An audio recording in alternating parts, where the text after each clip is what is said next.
Hello বন্ধুরা, আজকে একটা নতুন ভিডিও নিয়ে এসেছি তোমাদের সঙ্গে শেয়ার করার জন্য। দেখো কেমন লাগে। তো আমরা আজকে শিলিগুড়িতে যে শিব মন্দিরে, এখান থেকে আমরা যাব আজকে লোকনাথ মন্দির, শিলিগুড়ি দাগাপুর। তো এই ছোট গাড়িগুলো করে আমরা উঠে পড়লাম।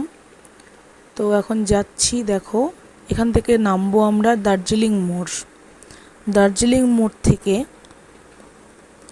দার্জিলিংয়ের রাস্তাটা যেদিকে চলে গেছে ওদিকে যেতে হবে।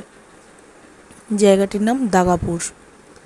ওখানে বাবা লোকনাথের বড় একটি মন্দির আছে।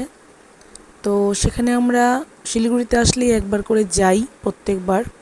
তো এবার শিলিগুড়িতে আমরা এসে এখানে গেছিলাম, তো সেইটাই আজকে তোমাদের দেখাবো।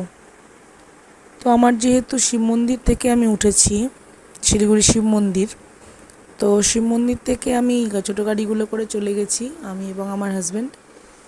এই যে চলে এসেছি আমরা। দেখো এবার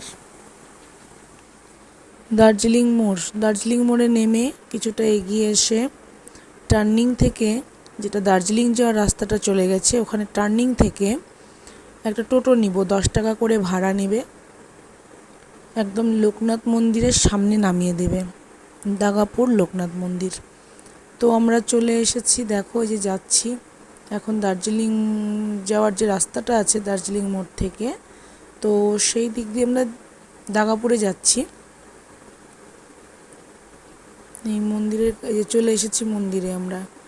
দেখো এবার একটুখানি প্রসাদ নিয়ে ওখান থেকে, তো লোকনাথ বাবার জন্য মিছরি পাওয়া যায়, নারকেল পাওয়া যায়।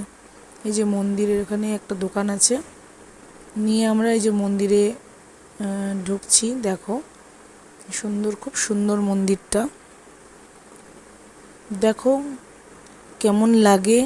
ভিডিওটা অবশ্যই লাইক কমেন্ট করো, শেয়ার করো, আর আমার চ্যানেলটাকে অবশ্যই সাবস্ক্রাইব করো। দেখতে থাকো আমার ভিডিওটা।